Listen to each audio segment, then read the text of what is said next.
So I trimmed her skinny to make that look like the body of a butterfly. So it's going to be a butterfly fairy. And then this cute monarch butterfly wings, these are going to be great. They are from an Etsy shop called Kindred Spirits Studios. So I am going to cut those out and add those to her. That's going to be that butterfly fairy. I found this cute magazine image. It's a potted plant, and then it's got this little ceramic frog sitting at the bottom, and I think I'm going to jazz him up and put a crown on him like he's a little frog waiting to be turned into a prince. Well, I've just got to show this really nifty thing. This was given to me as a gift for Christmas a couple years ago, and it is for putting underneath your cutting board in your kitchen when you're cutting to make like salads and things, and you're peeling your vegetables and chopping things, and you've got all the garbage. You brush it off of your cutting board into these little bins, and they pop out, and you can drain them and rinse your veggies, and then throw the garbage stuff into the garbage really easily. It looks like this. And I am now using it in my art room. I know that sounds hilarious, but when you're fussy cutting, I don't know if you're like me, but you end up with a million itty-bitty little pieces of paper all over the floor. Even if you pick up your wastebasket and you try to brush stuff into the wastebasket, it's still, if you've got a ceiling fan on, the stuff still flies around, and you end up with a lot of junk on the floor. So having this under my mat, here's my work mat, and I slid this under like you would slide it under your cutting board, and so it hangs right here over the edge of my table. And now all my little scraps from fussy cutting, I just brush them into there, and when it gets full, I can pop this out and dump it in the garbage, and I'm keeping my workspace so much cleaner and less junk on the floor. So I just thought I would show this, and I'll put the link in the description box below if you're interested in finding this, if you have that same problem with keeping your table clean from fussy cutting. I have this doll that was out of a Art Doll Quarterly magazine, and it was like some kind of a Barbie doll with a black dress.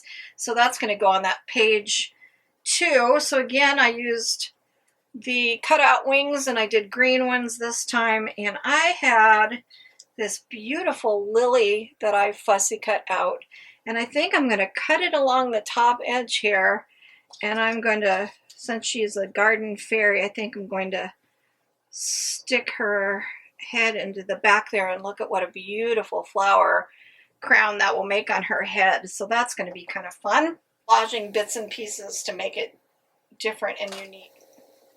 This is how it's coming along. I love how the butterfly fairies turned out. I added some dimensional flowers around and behind her head and put on those cute wings. She's coming out of a flowering plant. This one with the lily on her head and the wings. And then I've got the little frog down here. I'm still working on him. I did the words, live life like a butterfly fairy, take a rest, but never forget how to fly. And then I just did ransom style lettering from magazine letters to do the word fly.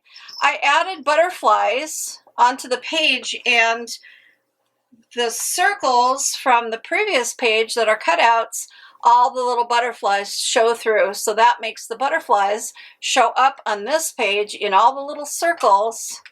And then when you flip the page, the butterflies are on this page. So I still have some things I want to do. I'm going to make a pink fringe border out of thread for her dress, and I'll show you how I'm going to do that. I'm going to add some rhinestones to the crown on the frog and some glossy accents to his eyes. I'm going to add some stripes to the background using a ruler and some fine liner pens just to make some really cute stripes in the background. And I'm just that border in the background, or not border, for the lines in the background. I like to take an extra long ruler. This is an 18-inch ruler, so it works really well. And I just want to add some straight lines, so I'm going to use the bottom as a guide where I want to start with them, and I don't want tons of them, just a few. It just adds some interest. So I'm going to kind of line that up and be as straight as I can get it. And you kind of have to eyeball it. You could measure if you want to. But I'm taking a fine liner and I'm just going to go from the top down, and then when it stops, stop, and then pick up again.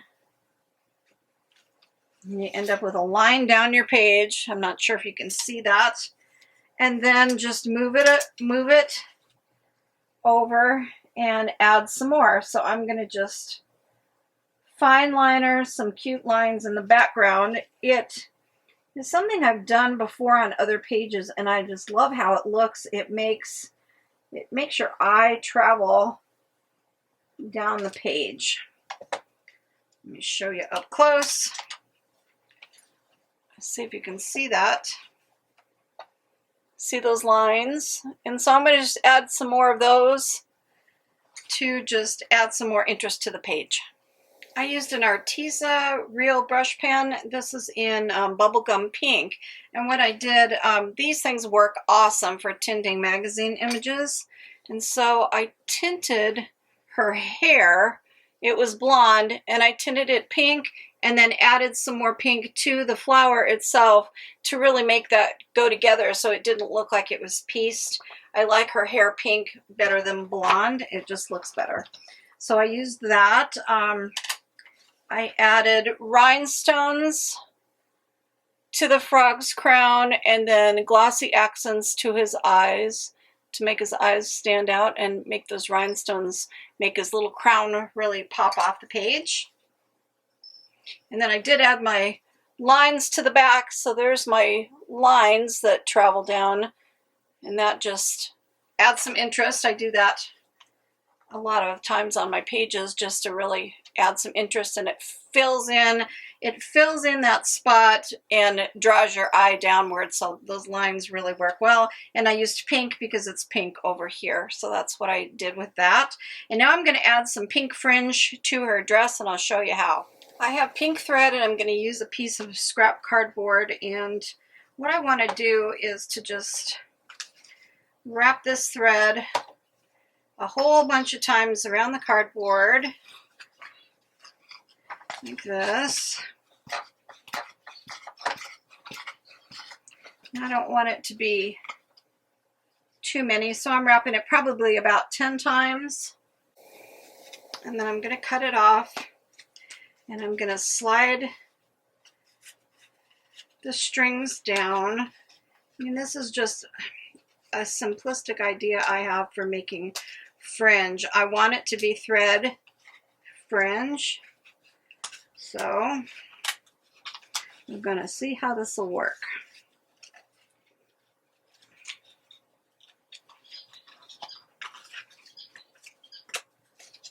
Okay.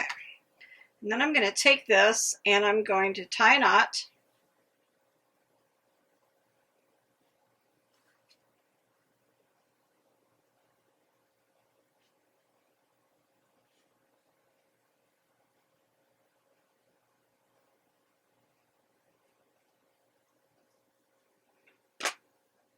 Like that. All right, so then I'm going to take a piece. This is just some very fine silk ribbon, and it is navy blue. It's close as I had to black, and I'm just going to cut off a piece. And what I want to do is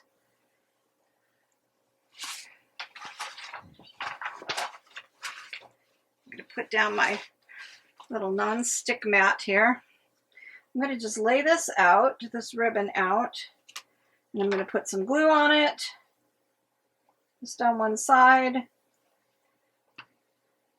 and then just where that, above where that knot is, I'm going to glue that into place, like that.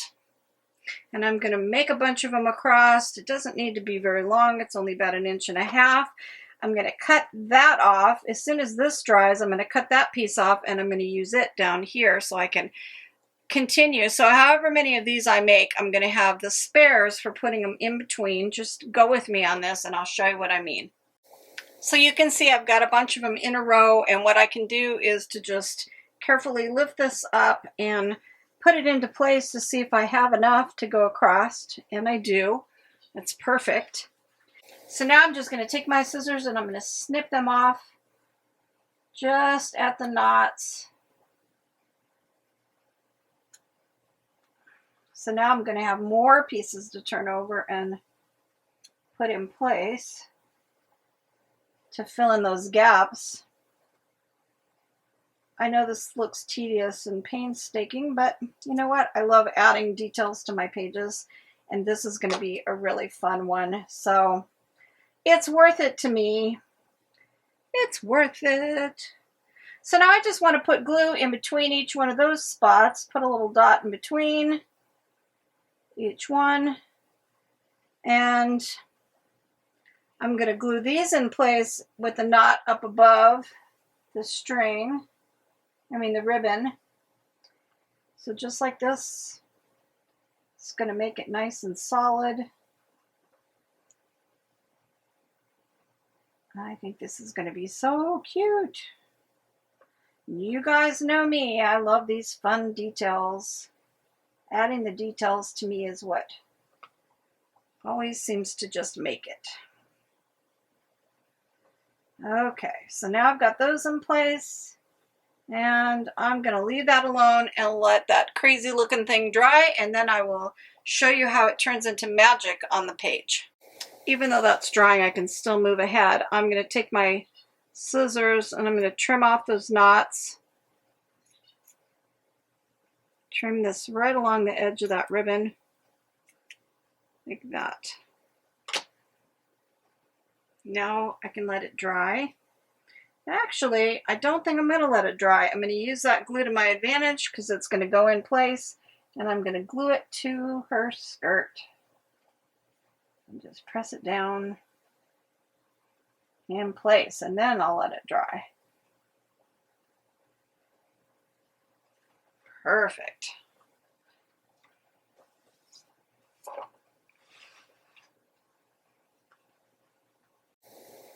Now I added a little bit more glue at the top so that I can add a second piece of ribbon, the same ribbon, and it's going to cover up those little edges that might show, and it'll just make a wider band. It's going to look cute. Yeah, like that. Okay, now I'm going to leave it alone and not touch it, but then I'm going to come back and trim those fringes and make them look really fun. You could leave them in loops, but I don't want loops, so I'll trim them. Do it now. I'm just going to slip my scissors in here and cut the loops. Be careful not to pull them out while they're drying. I'm being impatient. Should probably let this dry, but that's all right. So I'm going to cut these loops. They're all going to be different lengths. It's very uneven, but that's all right, because I'm going to give it a little haircut. Take your dress to the stylist.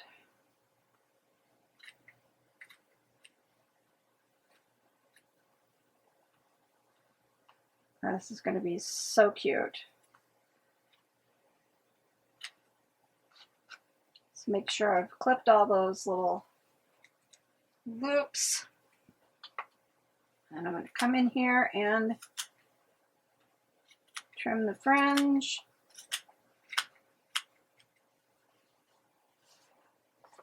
So cute. Exactly what I had in mind.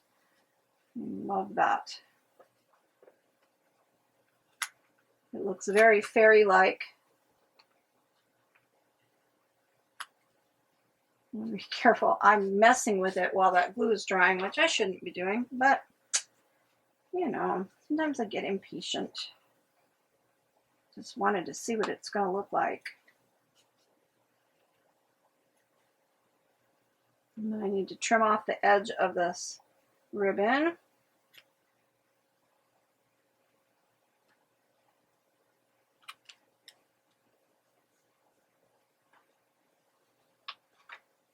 Okay. And then not touch it to let it totally thoroughly dry, but look at how cute that looks. I love the fringe. Love it, love it. I like to have very textured things on my pages and things that just add interest, and I love the thread fringe. That just looks so cute. It really makes her fairy costume look cute, and it goes with her little headpiece. I matched the color, so really fun, really fun. Hope you're enjoying this. And the last thing I always do to my pages is to take Gamblin Cold Wax Medium and rub it on with my finger. It keeps your pages from sticking together, especially if you've used Mod Podge or things like Nuvo drops, things that might make the pages stick together. Or if you're in a humid climate, I am not, I'm in a dry climate, but still, you just put a little bit on your finger, you can't even see it, and I just rub it over my pages with my finger. You can buff it out with a soft cloth if you want to. I've never really needed to that much, but I go over my pages with wax and just seal them where I think they might stick, and that way they don't stick together. This stuff is great, works fabulous. You don't want your pages to stick together or your collage images to tear. So that's my last step, is Gamblin Cold Wax. So this is the completed page. I've got my cute butterfly fairies, my words on the page, some random lettering. I have a video on ransom style. It's not random, it's ransom style lettering. And it's basically just going into your magazines, and when you cut them up, cut out all the letters in the ads and keep them in folders. I have them separated out A to Z in just little Ziploc bags. And then you can make a word, and it looks really cool in an art journal page, and kind of go around it with pen. And then add some neat details like glossy accents and gems, little flowers, Nuvo drops, making that fringe out of just thread, and adding these fun little details. So this is my 3-page layout. Let's start at the beginning and see how it looks. And then the pages all interact. So when this is closed, you see the butterflies on that last page and the swirls on the second page. So these 3 pages are interactive with each other. So you've got this fairy in her garden. She's tending her own garden. And then you turn the page and you have these fairies that were from coloring book images with vellum wings that are embossed. The circles that cut out show the butterflies to the last page. And then when you flip it, there's the last page. So that's what I like to do in my journals, is do those borders that interact with each other. So I hope that taught you something fun and something different to try in your art journal. And I think this 3-page themed fairy garden fairy theme turned out pretty cute. It was very fun, and I hope that you enjoyed it too. So thanks for stopping by, and go make some art, because art soothes the heart. There will be a list in the description box of products that I used and loved on this page, with links if you are interested in purchasing the products, like Gamblin Cold Wax or glossy accents, anything like that, things that I've used, the coloring book image, and different things like art glitter glue and whatnot, just things that I love when I do my pages. So hope you give this a try. And I love the thread fringe on her dress. That would also be cute for doing a Julie Nutting paper doll or one of my Justine paper dolls, to try this thread border on a dress. Really fun. So thanks for stopping by. Go make art. Art soothes the heart. Have fun.